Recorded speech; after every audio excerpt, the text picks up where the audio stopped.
Welcome to the Grow My Salon Business podcast, where we focus on the business side of hairdressing. I'm your host, Anthony Whitaker, and I'll be talking to thought leaders in the hairdressing industry, discussing insightful, provocative, and inspiring ideas that matter. So get ready to learn, get ready to be challenged, get ready to be inspired, and most importantly, get ready to grow your salon business. Hello and welcome to today's episode of the Grow My Salon Business podcast. I'm your host, Anthony Whitaker, and as always, it's great to have you here with us today. Now, as I've said before, being in business is a journey, and like all journeys, there are often unexpected surprises along the way. And sometimes the surprises are that good things happen that you hadn't expected, and so things work out better than planned. Other times there are surprises in the form of problems as a business owner that you have to deal with. Either way, you have to plan ahead and know what and when to compromise and know how to pivot when necessary, because running a business is never easy, and no matter how prepared you are, there will always be challenges that you hadn't anticipated along the way. Now, my guest on today's episode is Australian hairdresser Daniel Iorio, who has been in business for 11 years, but this year he made the decision to relocate his business. Now, this episode is part 3 and the final part of the journey that a salon owner goes through when they decide to open a new salon. Now, the first episode was episode 179, and that came out on the 14th of February this year. The second episode was 194, and that came out on the 30th of May. And in each episode, we followed his journey and all the ups and downs in real time along the way. Now, I know that he's finally got the salon open, so we'll pick up where we left off, and that was with building delays and a degree of the unknown. So, welcome back, Daniel. I am excited to hear about what's been happening since we last spoke. Thank you, Anthony. That was a fantastic intro, to be honest. I got some goosebumps listening back to that. It was very nice to hear, so thank you. Yeah, well, it's 2023 has been a strange year. I mean, it's a bit difficult to say what year hasn't been a strange year of late, but it's certainly been a strange year. But you've been on quite a journey, and sometimes when you condense it down into a couple of sentences like that, it doesn't do it credit. But I know that as per our previous episodes that you're, a very open book and excited to share what this journey of relocating, I mean, you had a salon before, of relocating has been like. And I know that what you've set up until now has helped a lot of people. And I know that this last episode, I'm sure, will do that as well. So as I alluded to in the intro, you have got the salon open. So, well, tell us about that day. Tell us about open day, that day where you finally get the doors open and people start coming into the new location and paying. Yeah, 100%. I can honestly say that it is amazing to finally be there. And furthermore to that, it's amazing to finally have it all behind me. You mentioned there that it's been, over 3 episodes now that we've recorded it. And I'm very thankful for that opportunity, because as much as some people have reached out and said that I've been helping them, it's actually nice to hear myself back.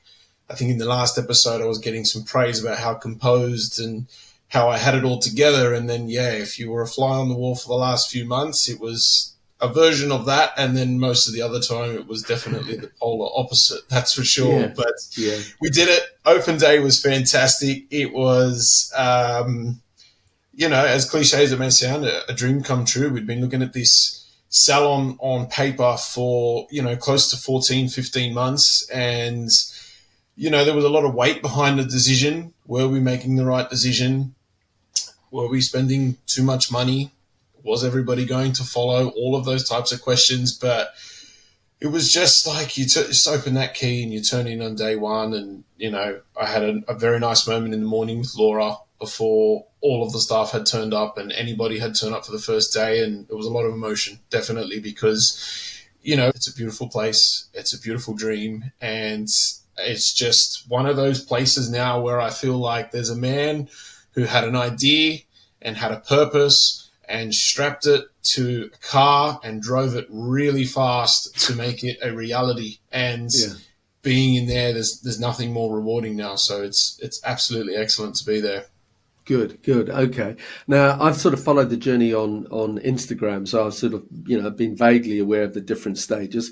And I know when we last spoke, you were talking about how you were going to have a gap between the old salon closing and the new salon opening, and the whole purpose of that was about training. So tell us about that, because I did see on Instagram that you did actually do that. I weren't sure if that was going to happen. So what was the purpose of that? How did that all go? Yeah, so we had about 7 business days or 10 days turnaround in between the two. And we sort of created that space because we were transitioning from a boutique salon in a private location as such and moving into, a high traffic shopping center. So there were lots of elements of the business that needed to be changed and trained on. So we used that week. I called it a retreat week, and we didn't go anywhere fantastic, but we had, we sort of started the week with a bit of perspective. We sat in the empty old salon, and we did some training, and we really focused on what it was going to be looking like, welcoming walk-in trade. And we also revisited some of our social media focus. Moving into the next few days, we just had everything as a combination between stocking the new salon lunches. We had a wellness day. We all just went and got a movie and had some popcorn. And then we had a full day in the academy where our brand partners welcomed us into the academy. We had all of our product training, all of our revisit of our focus. We had an opportunity to do each other's hair. I took everyone out for dinner. We had a few drinks, had some emotional words like I always do. They had the weekend to themselves, and then the 2 days before we reopened in our new location was literally focused on, staff development, making sure we were comfortable where everything was in the salon.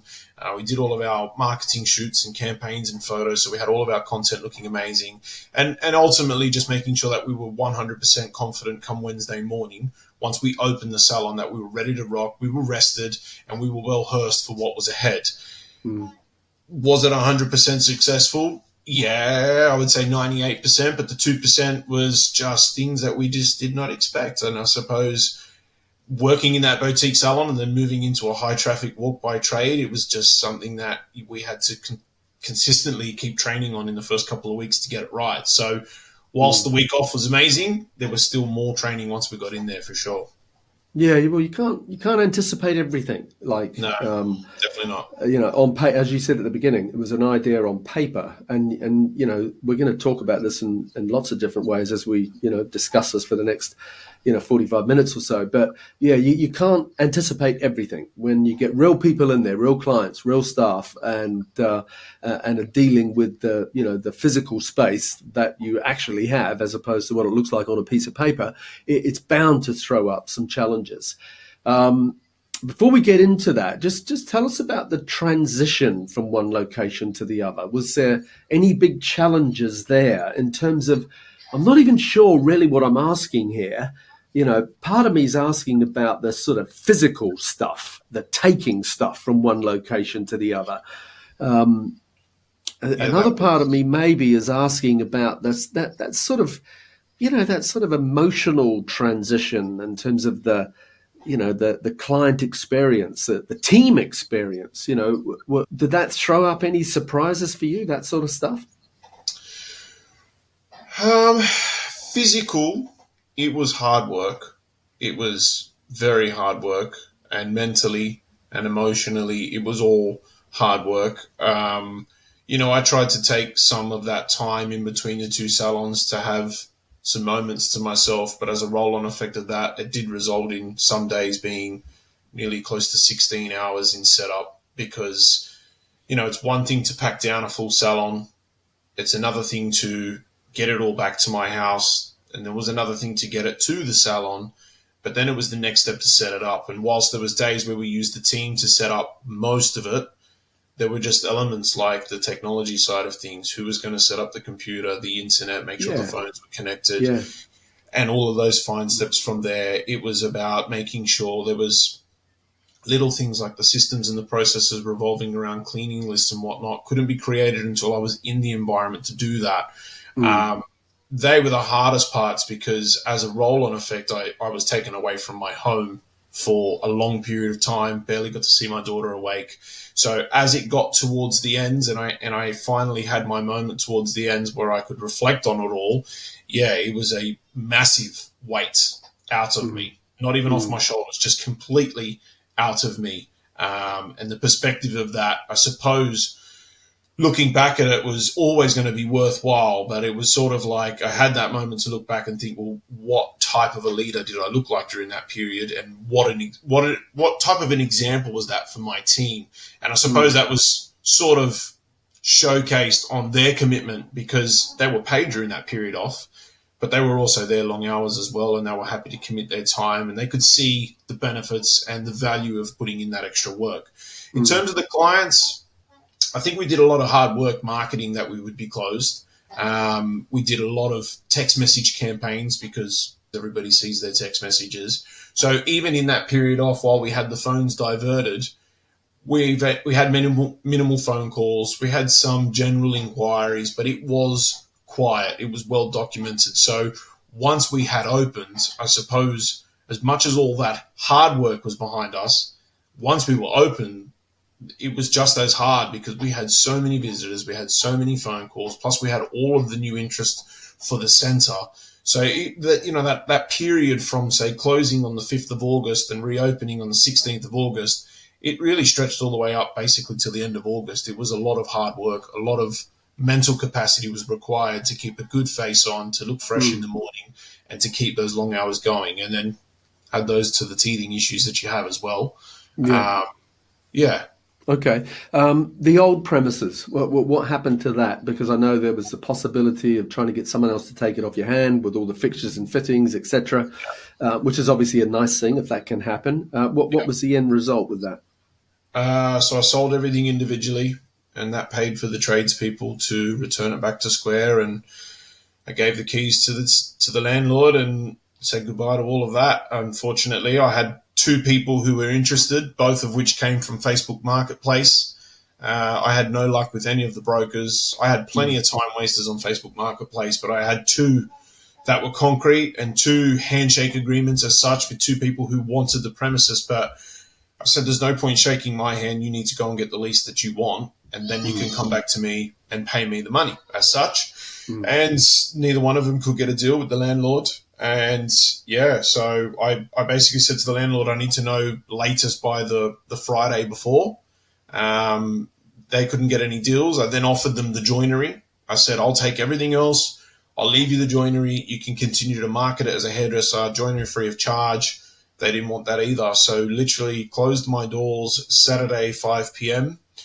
I left the salon 1 a.m. on Sunday morning. I was back there at 6 a.m. Sunday.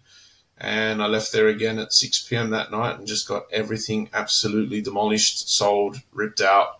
And that way I could be at my retreat week on Monday morning as if nothing had happened. So I didn't need the extra stress, all the pressure. Okay. We parted ways with the fact that we may not sell that salon. And we were always conscious of the fact that the beautiful salon and the renovation that we did have paved the way for the opportunity that we have today. So it already paid itself off. And sure, cash in hand is always nice, but knowing what I know now, if I had more cash, I probably would have spent more cash on my salon anyway. So everything was just like part and parcel, and we said goodbye to it, and that was that. Okay. And is it still vacant, or is there someone else now gone in there? Yeah, and I say that with a smile on my face because I wasn't very on good terms with my landlord, but I think he's going to struggle a long time to fill that place, unfortunately. Right. Okay. All right. Yeah. Well, let's move on from that. Do you miss anything about the old place? Because there's often it was a part of your journey. It was a part of your life. Is there anything about it that you miss? Whether it's the parking or the light or the size of the break room or something. Is there anything there that you look back at and go, actually, that was good? Yeah. I mean, I think I'm always going to have a soft spot for my first location, especially because I went there as a work experience kid and thought I was going to own it forever. But at this stage, it's still too soon to miss anything. I think it's just how much we love our new place and how much I have longed for a new opportunity. that I look back at it and I still see a version of myself that is like, you made the right choice. There is nothing keeping me there, and have no regrets about any of that. Of course, my neighbor who was the dentist, I knew him the whole time I was there. The guy who owned the deli, I knew them the whole time we're there. You're going to miss those relationships. Yeah, those relationships, yeah. I've already got relationships in my new place too with some people there. And, those things, not that they're replaceable people, but what you liked about those things are replaceable so far. So, yeah, okay. I think it's safe to say I don't 100% miss it. All right. Now, the listeners who may have been listening to the previous two or may not have might remember that there's 11 miles between the old location and the new location. I'm correct in saying that, aren't I? 11 miles, thereabouts, which is a significant distance. I know you talk in Ks, don't you? Was it 15 kilometres? It's about 17, 18 kilometres. Okay, 17, 18 kilometres, which is about 11 miles, which is a long way for clients to consistently, like a lot of them will go at the beginning, oh yeah, I'm definitely going to go, and they might go once or twice. So it's still really early days to see whether they maintain that tradition. But I know that you'd sort of factored in, if I'm right in saying, you said that you anticipate 50% would follow. What's that looking like so far in terms of clients following? I would say it's at about 70% so far. Oh, okay. Which I have to mention as well that I'm extremely grateful for in this moment. The center in which we work at is miles ahead of its time. I tell my clients it's like Vegas because there is nothing around us yet. But the infrastructure and what is already in the pipeline with town planning, we know that it's going to be a hub. And when I look at the other businesses in the center, my heart goes out to them because there is just only drips and drabs of walk by trade. And instantly we gained the reputation of just like, holy shit, this guy is fully booked every day because what has followed us plus the new interest, we've been stacked each day. And for that, I'm grateful for those who have followed us. You're 100% right. They may or may not continue.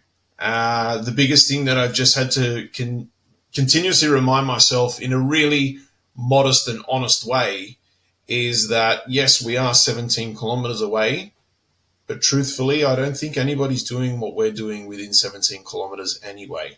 And the center itself has a lot more for the patrons to enjoy when they come there. It's very much an essential service place. And that's been the biggest feedback we've had so far. They come here, they can do their groceries, they can go to the phone repair store, they've got somewhere to eat. There's so much more for them to do. It has inconvenienced a few, definitely, and we expected that. But I'm safe to assume that so far it's at about 70%, which has been an extreme help, especially in the early stages of business. I think I look back to myself 10 years ago, knowing what I know now, you'd have to have some real courage to open up in today's climate. And of course, I wouldn't have went there with 8 staff and the overheads that I have, but watching what people are working towards, the offers that they're offering people to get people through the door, the walk by trade and minimal, it'd be a very challenging start to life without those who have followed us. So I'm constantly reminding at least once a week the staff to express gratitude. Every single client that I remember from the other place, whether they're mine or they're not, I tell them, thank you for making the journey. I really appreciate that. And just keep expressing that to as much as I can out loud, to continuously remind myself not to forget what it actually means for those people to continue to follow us. Yeah. And are you saying that in the centre itself, there's a lot of other vacant shops? When you said it's a bit like Vegas, there's nothing around us. Is it in the centre itself? No, it's Vegas. It's Vegas in the sense that when you drive to Vegas, it's just land, and then boom, these buildings are pop out of nowhere. And our shopping centre is literally that at the moment, because all the town planning around it, whilst it was all approved at the same time, Woolworths, the landlord, were the only ones that had the confidence to continue to build.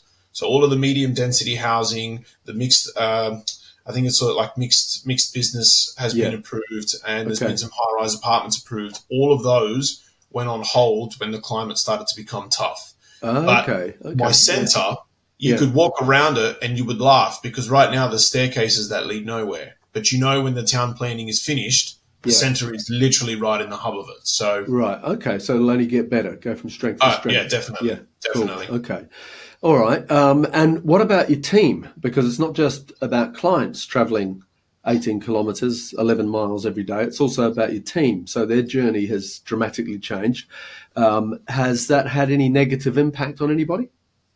I wouldn't say negative. We have had one resignation since we've been there. But out of all of the staff, all except two are very much closer to work now. And enjoy the drive, which is fantastic because it's completely against traffic.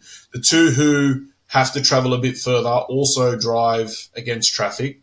The one who chose to resign, though, has been a version of a discussion for the last 12 months about her direction, her path, her love, and her focus. And I suppose in one way, the new distance driving to the new salon and the new feeling surrounding the culture and the vibe that we've created has sort of created a space where she's comfortable enough to come forward and say, I think it's time that I have a break and step back. Everything seems to be quite strong and confident here. And I'm honestly, I really love the fact that we've been able to create the space where she's confident enough to come forward and not feel guilty for leaving something behind. She has been with me since day one, basically. So we're very happy for her to make that new change. And we don't want to, we knew just as much as the clients may not follow that it may inconvenience staff as well. But, sure, yeah, you can't weigh in all of your future decisions around, a handful of people. And I definitely don't want anybody to feel like that they're forced to be there as well. So for those who are still continuing the journey, I've had nothing but positivity. We had a check-in after 2 weeks, and next week will be 6 weeks that we've been in there. And I always check in with them every month and have a half an hour chat. So constantly just checking in, and everybody's really, really enjoying themselves. And you can see it in their performance. You can see it in their smiles. You can see it in their uniforms. You can see it in their hair. That's just, it's been nothing but positive so far for those who are really enjoying it. So good. Okay. Yeah. No, it's often the case that when you relocate or open a new, premises as well, that you sometimes do lose people that there's a degree of inevitability about it because there's a big change that's just happened, and I think you sort of just alluded to it. It makes them feel safe about making change in their life as well. Yep. And so I often say that to salon owners that you shouldn't not anticipate that because it will often happen. Yeah.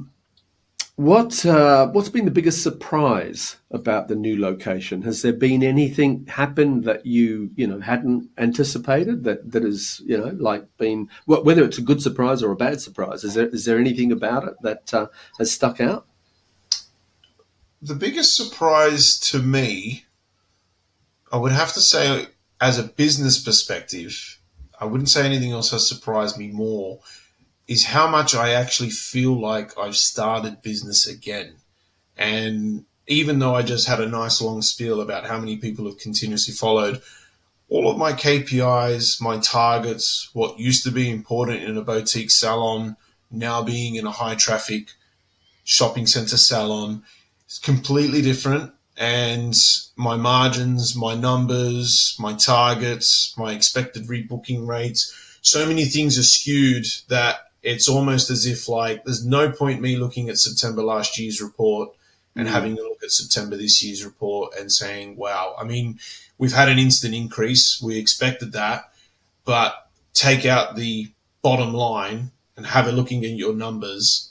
Everything is completely skewed into new numbers. And I'm surprised, and I absolutely love it because complacency was a big factor in wanting to look for a new challenge in the old salon. And now we're in the new salon, and that complacency about knowing your bottom line, knowing your targets, being on top of your staff for their performance, all of that's out the window because I genuinely don't know. I haven't had a full month, from September 1 to September 30. I haven't had a full month to know, okay, well, that was my outgoings for September. This is my ingoings. This was our percentage for retail. This was our percentage for rebooking. And it's just rebooking's the biggest one. We always had a strong over 80% rebooking rate. Teach the staff that 2 in advance is more important. And now it's just sort of you get that many walk-ins who are just you got time for a quick blow dry and you'll probably never see them again, right? But it's almost impossible to win that type of client over. So rebooking has dropped significantly, but I'm in a point now where I need more time, more data to determine, is that important here, or should I be looking at a different statistic? And I think even just in, I think when I look back at Bosley, my old salon, people only came there because they researched us. Now I've just got people who are just at Woolworths and they thought, oh shit, that place looks nice. I'm just going to see if they're free and I'll come back tomorrow. So that's been my biggest surprise, that I'm back in a position and I have to rethink all of my targets. I have to be looking at my bottom line again. I have to be driving new versions of new targets amongst all of my team to get it right. And I mean, the bottom line is the bottom line. We know that, but it's everything else that makes it tick and function and helps my staff feel more professional and rewarded for what they do. That has to be rethought and reevaluated over the months to come. Yeah. Like you say, 6 weeks so far is too early to see any real trend that you can bank on, so to speak. But everything so far has looked positive. In line with that, obviously in the planning stages, you could have got this shop or you could have got that shop, and maybe you went with the one you went with because maybe it was a bit smaller or something than another option that you might have had in the centre. I'm imagining this. I might be completely wrong here, right? Now that you've got the doors open, is there a part of you that's going, damn, I wish I'd got the bigger one because I can see this is really going to work here. We're really going to benefit a lot from walk-in traffic or something. Is there anything like that going on in your head, or is it too early to say? To be honest, they gave me the best spot, but I mean that in the sense. Cool. Yeah. I mean that in the sense that they had planned the centre, so they gave me the location. And whilst it had a handful of cons, in terms of design elements, what they expected for it, I've got 2 glass walls, so on and so forth. If you check out my Instagram, you'll see the fit out. You know what I mean? It had its cons, but when we went into there, all of the locations were allocated to what they wanted. In terms of prime position, if you park underground and you come up the escalators, we are the first door that you see, and the only elevator and the only staircase in the centre to get to the medical, dental, and gym. You have to walk past my salon, and we've spent a bomb on marketing. I'm sure you've seen it online. We've got these beautiful blade walls. In between all the blade walls, you can see into the salon, but behind the blade walls is all about branding, LED lights. Absolutely stunning. So we maximized the opportunity of having what I consider to be the best location in the shopping center, but we don't have, I can't say that was my doing. It was just, this is what good luck, good fortune. And you need to design it. And to be entirely honest, when I say cons before, we made these blade walls, and then it was like 2 weeks before we were open, and Woolworths came out on site, and they're like, really love what you're doing with the salon. There was a lot of concern about what you were actually going to do on this wall and whether or not we were going to let you do it. And he goes, but no, not to worry. Everything's fine. We're really happy. And once I heard that we're really happy, I said, well, not for anything. I said, but what did you want me to do? I said, you gave me 2 glass walls. Then you told me to consider the privacy. I said, if you wanted the glass covered, why didn't you just give me gyprock walls? And now you tell me I've got to clean the walls too, that it's not your responsibility. So there are pros and there are cons, but it was just interesting how they even thought, maybe we could have done something more with that. But they gave me the spot, and I believe we did well with it. So yeah. What's it like? Before you had I don't know him, I'm just sort of imagining. You had a local landlord, a guy who owned a couple of shops in a strip shopping centre, or half a dozen shops, whatever it was.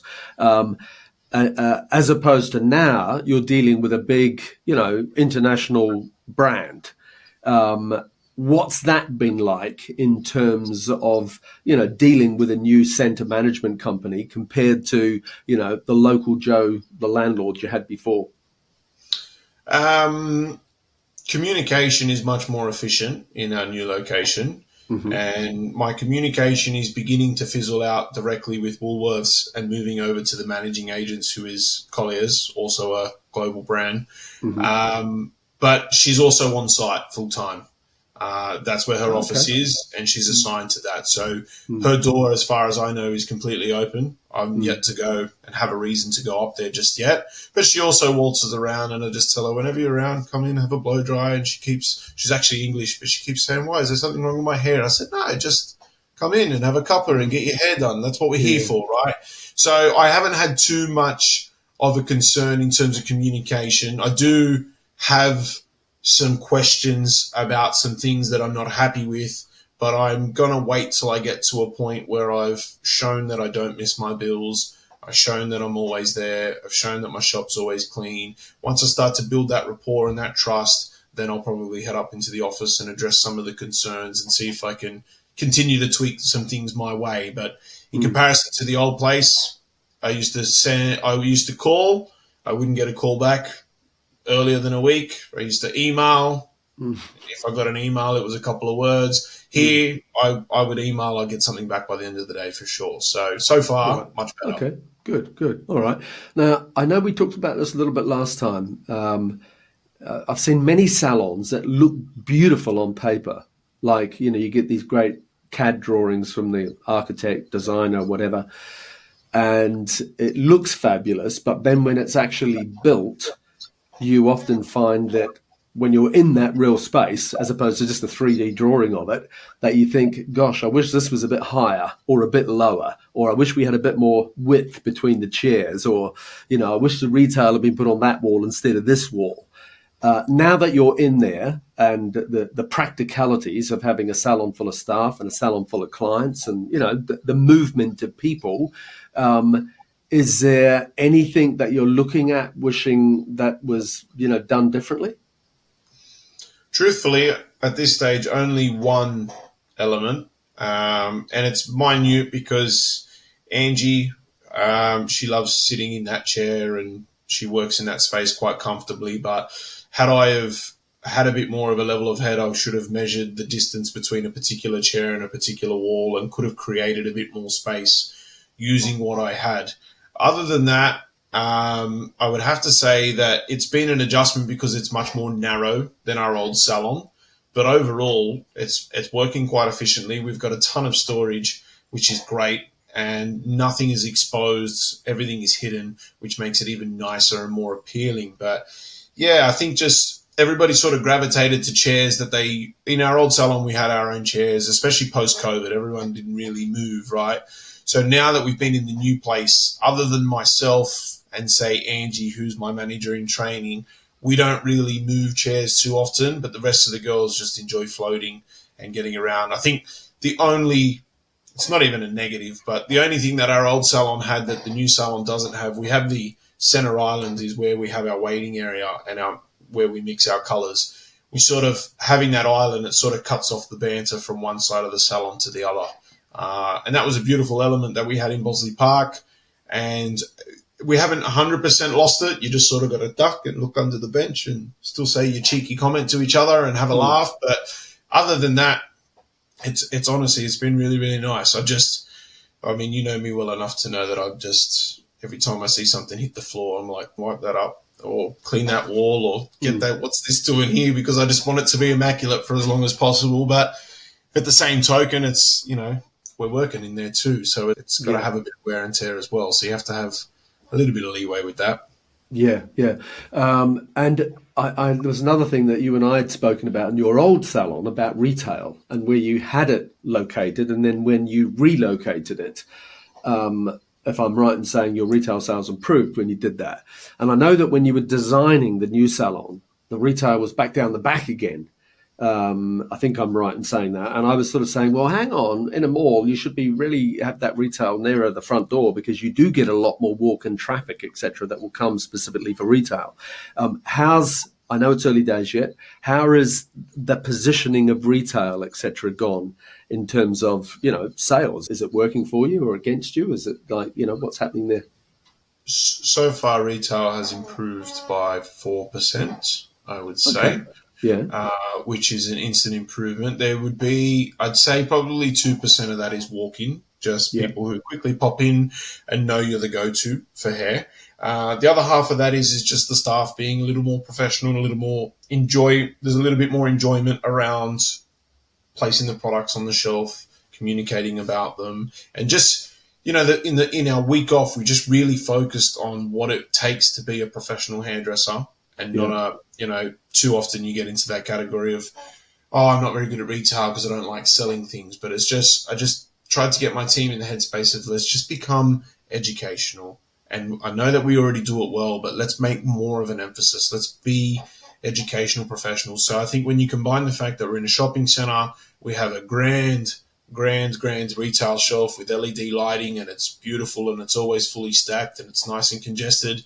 And you combine all those things together, we've seen an instant improvement, which is absolutely fantastic. Okay, good. And I know you said that, one of the things you'd noticed straight away about the new location is that before you were in like a strip of shopping center, whereas now it's more of like a mall environment. I'm correct Yep. in saying that, aren't I? Yep. Right. Yep. Okay. And you said you'd noticed straight away that you're getting drop-ins, that people just popping in saying, "Can I get a blow dry?" or whatever. Is it the same type of client that you were getting before? Has the demographic changed at all? Yes and no. We are getting a lot of local interest, which is still we market to a bigger bracket than what most marketers would probably not agree with. But like, we prefer to be working with between 25 to 45, sort of works within our bracket. There are definitely younger families around, so it's working within our bracket. But one thing that I have noticed the most with the walk-ins is our fit out is sort of separating the inquiries a little bit for us. And what I mean by that is we have particular people who walk in and they don't even care what it costs. They just say, "I want to get my hair done here. Book me in." Okay. We have some other people who sort of waltz in and they ask you the questions and they get you the information, and then they're sort of like, "Cool, I'll give you a call." And then you literally just have the other person who's just like, "You got time for a blow dry?" "Nah, it's all good. All right, see you later. Bye." And happy either way. So sort of have a varying degree of the type of people to come in. And it's still too early to know if we've been able to win any of them over. I'd say probably from my memory so far, I'd say we'd have between 5 and 10 who have already come back for their second visit since. So, Okay. Yeah. And have you changed the price point at all, or is the price point the same as to the old salon? yeah, price point is the same. We just made one internal change because Woolworths has quite a strong sustainable approach. And we made that shift to say goodbye to our sustainable partner, but begin to continue to be sustainable inside. So by making that change, we were able to take that fee out of their price, but left it on their price. So that helped us grow our revenue without inconveniencing our price point with our clients, if that makes sense. Yeah, it does. And I just want to say to the audience, if they didn't listen to the previous episodes and you hear Daniel saying Woolworths, Woolworths is the managing agent of or the owner, I should say, of this centre. Is that correct? Yeah, they're the owner of the centre. And Woolworths in the UK and in the US, I don't believe exists anymore at all. So it's a totally separate entity to the old Woolworths that used to be in the UK and originally started in the United States. So that's what that's all about. It's not. He's not in. Don't imagine a Woolworths. Yeah.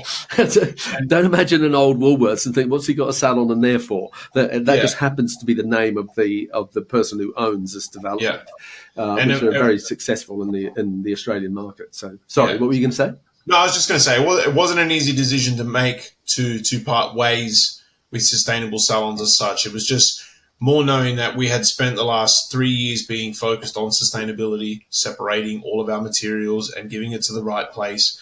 But when we were looking at what we expected our overheads to be, how we could manage, putting ourselves in a position of the current economic climate and considering all things, for us it worked out to say that if we part ways and continue to do the recycling ourselves and trust that Woolworths is doing the right part, all of our clients won't notice a change in their price, but we will see a change in our bottom line. And expressing that to sustainable salons, they were completely receptive and totally understood. And they thanked me for my transparency. And of course, I said, when the time is right and we know that we have that margin again, we will be back.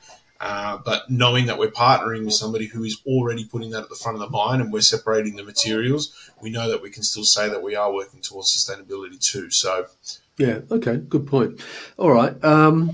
What about the budget, the B word? Obviously, when you set out at the beginning of this project, you do the math as to, well, what is this going to cost?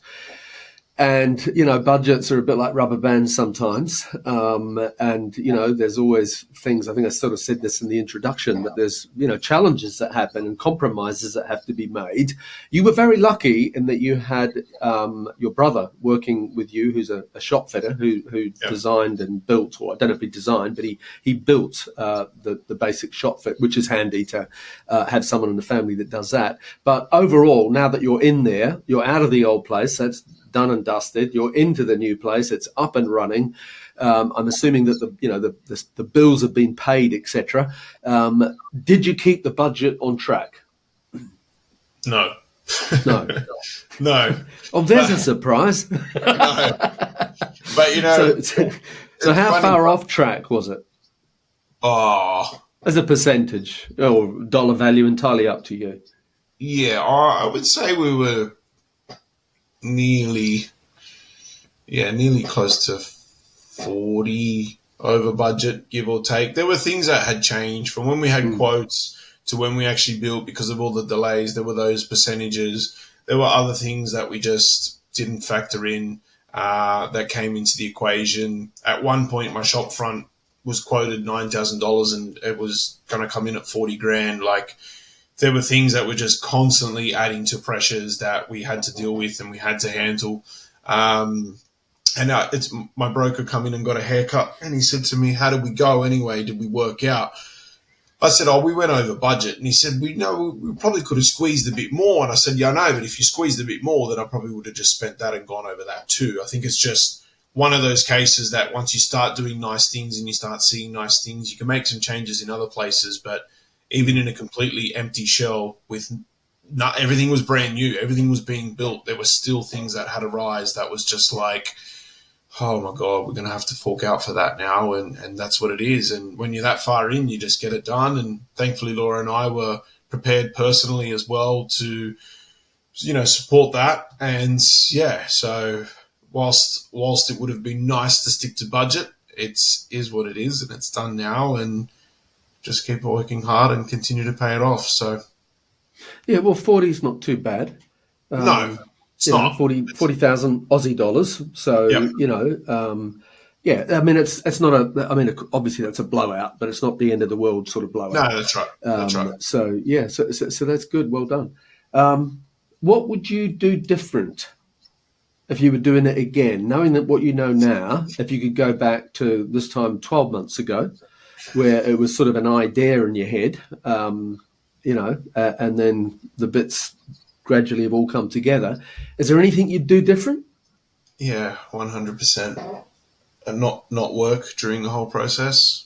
There were a lot of clients who have sat in my chair for a very long time, so we're completely understanding and we're very flexible when I was having some really bad days during the build process. But yeah, if I had a chance to do it all again, I would make sure that I wasn't taking appointments, that my other salon was sorted and I could just be on site focusing on one thing and one thing only, and not shortchanging my clients from being on the phone and stressed and emails and back and forward.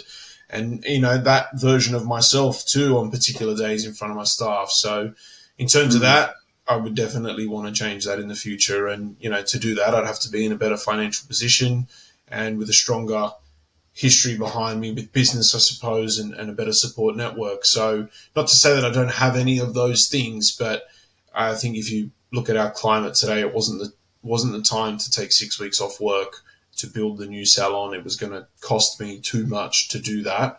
And in hindsight, when I look back at myself for the last 18 months and now in my new location, that would be the 100% thing that I would change, is just how much I've given it in my personal time, taken away from my family time, my dinner time, my time with my wife, all of those things was there for 18 months. But in that last 6 weeks, it was multiplied. And in hindsight, I should have just done one thing. And that one thing should have just been focusing on the builds, given that all of my attention and known that everything was going to be okay had I left that behind. So I don't know if that was the answer you were looking for, but that's definitely the one thing that I would change. Yeah, no, that's interesting. Yeah, so you can say it's a sort of a time management thing, but I mean, it's the practicalities of you're a big revenue producer. You need the revenue. You've got to be producing revenue, but you've also got the shop fit going on and all the stuff that goes with it. And as I alluded to, even though you had your brother doing the shop fit stuff, there's still so much else that goes on in the background, so many phone calls, so many emails, so many people tapping you on the shoulder that you wished you'd not tried to do too much at the same time. That's interesting. Okay. What did you learn? What did you learn about yourself, or what did you learn about business, or a bit of both? What did I learn about myself? That's a very good question, Anthony. I think it's amazing what you can do as a human when you really stretch yourself thin. It's also amazing how much you can. Yeah, I don't even know how I want to answer that. I have to admit, without getting emotional about anything that I think about. Yeah. To be entirely honest, what I learned was just, I suppose, through it all, as busy as I was and as challenged as I was and as stressed as I was about money, about expectations, about delivering and so on and so forth, I think I just learned how important it is to have a good, steady routine at home and value those parts of your life, express that gratitude for what you had. I mean, when I say I went 18 months without having breakfast with my daughter and having a hot meal when I get home, I genuinely mean that. And the moment I got into my new salon, I'm driving against traffic. I have breakfast with my family every single morning, and I get dinner with my family every single night. And I learned that's your bread and butter, that's your rock, and you can be the best. You can be the best hairdresser. You can be full of skill. You can be a great leader, but you can't be any of that unless you're a good man at home and you're a good man for the people who mean the most to you as well. So in and amongst all of that journey, I learned that a lot about myself, that, without my home, without my family, without my drive, can't be that person I need to be at work. And since I've gotten into my new salon, I've learned that. Thank you for listening to today's podcast. If you'd like to connect with us, you'll find us at growmysalonbusiness.com or on Facebook and Instagram. You just niggle on so many small little things, and the big thing comes, and the first thing you need to sacrifice is what time you wake up, what time you get home. So I don't really even know if that's a good answer to your question. No, that's a very good answer. That's a very good answer. So I appreciate that. Last thing I just want to ask you then is, like the old salon, ballpark, what was the sort of financially, what was a really killer week in the old location? What was your best week? I only ever talk ex-GST, which is, for everyone, is the goods and services tax. A killer week in the old salon, not a Christmas period. And if I had, my 4 seniors and myself, I would be happy with anything between, say, 11 and 13. Okay, so 11 and 13,000 a week. Ex-GST. I mean, that was enough for me to run it, 2%, 3% of a margin without unnecessary stress. I suppose the next question you're going to ask me was exactly. So the next question I'm going to ask you, what is the potential for the new location? Because ultimately that's why you do this. You go and spend a couple of $100,000 on a new salon fit out. You have the potential to grow a little bit more within those 4 walls. In terms of team numbers, I think it's only a little bit more. You have the potential to grow. But if you were doing 11 to 13,000 a week, and that was considered a good week, what would you be considering a good week in the new salon? Let's give it 6 months. Where would you like to be? Well, I can tell you now my slowest week so far has been 15. Right. Okay. So it's only instant between 10. I mean, overall for the month, it looks like it's going to be close to 15% above what my normal 3-month average is. In 6 months, I mean, given the staff and change that I have and dispersing what we currently have across, and if I can accelerate my juniors training to welcome more of those walk-in blow dries and so on and so forth, I can definitely see that being upwards of 16 consistently a week, which is, I suppose, in one breath is probably what I expected. But in the same token, it's sort of like, it's great to build the revenue. It's just a matter of managing the revenue better as well. As you know, once you start having more money, you spend more money. So don't want to get caught up in that, and definitely have more overheads in the new location. And we spoke about it earlier in the podcast. Still too early to know exactly what all my numbers are. I have bigger bills now. I still haven't got an electricity bill, so on and so forth. So whilst there's been a significant increase so far, definitely remaining grounded in the early stages. And of course, with an increase in revenue means you're spending more on colour, you're spending more on your retail that's sitting on the shelf, and so on and so forth. So, I think in 6 months' time, I'd have a direct answer for you for sure. But we are expecting to continue on the trajectory that we're on, between 10 and 15% of an instant increase. So, right. So in the old salon, on average, so the last 12 months or whatever, how many money producing staff did you have in there? Money producing staff in the old salon, inclusive of Laura, she was only there 2 days a week. There was 6 of us. 6 of you. Okay. And in the new salon, what's the potential for money producing staff? Maximum that I think I could have with money earning staff in the new salon would be about 8, I think. Right. Okay. But that's, so it's not huge growth numbers. No, but it's 8 if I follow the centre's core hours. If I was to open my salon more within the hours, or within the shopping centre hours, like Woolworths, for argument's sake, added 2 or 3 late nights and had rotating teams on 38-hour weeks, you can have a lot more. And, I think that will be the biggest question for myself in the near future, because being in this shopping centre, everybody around me, the nail spa next to me, this is his 4th location that he's built with Woolworths. The news agency, this is his 3rd location. The barber is up to like 7. The laser clinic's up to 2.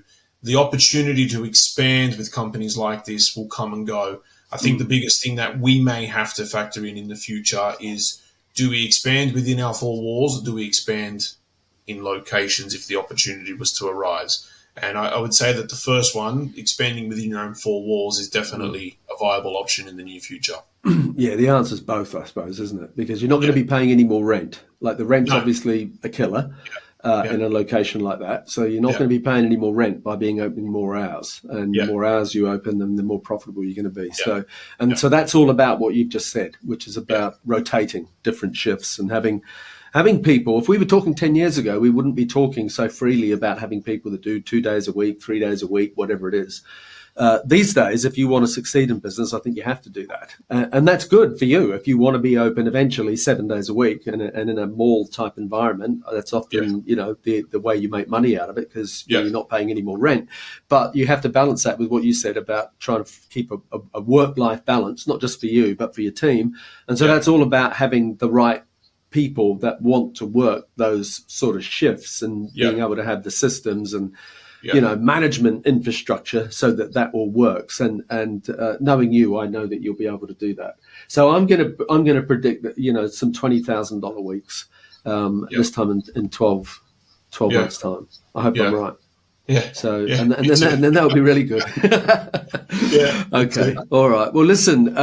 Where can people connect with you on Instagram or other social media channels for those people that? And I'll put these links in the show notes for today's podcast. Yeah. But if you just want to spell that out, because it catches people out sometimes where you spell your surname. Yeah, so all of our handles actually got updated since the last time we spoke. So that's right. The main salon page is DIIORIO .the hairdresser.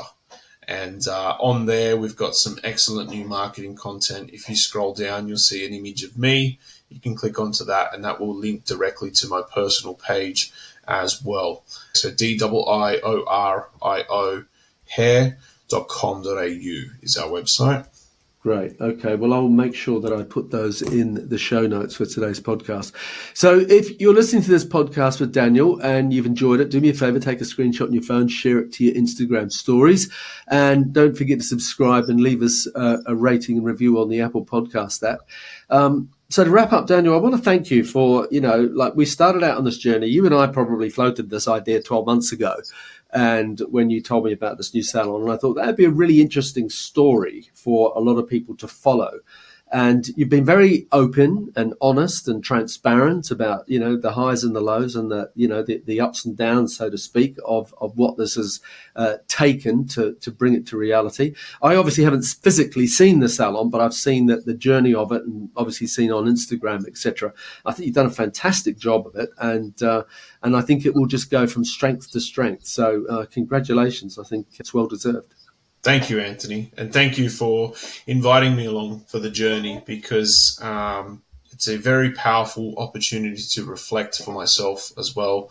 I think all three podcasts had three different versions of myself as well. So thank you. And I truly hope that it's helped anybody in any way, shape or form, and in their journeys as well. So thank you. Fantastic. Thanks again. Thank you for listening to today's podcast. If you'd like to connect with us, you'll find us at growmysalonbusiness.com or on Facebook and Instagram at growmysalonbusiness. And if you enjoyed tuning into our podcast, make sure that you subscribe, like, and share it with your friends. Until next time, this is Anthony Whitaker, wishing you continued success.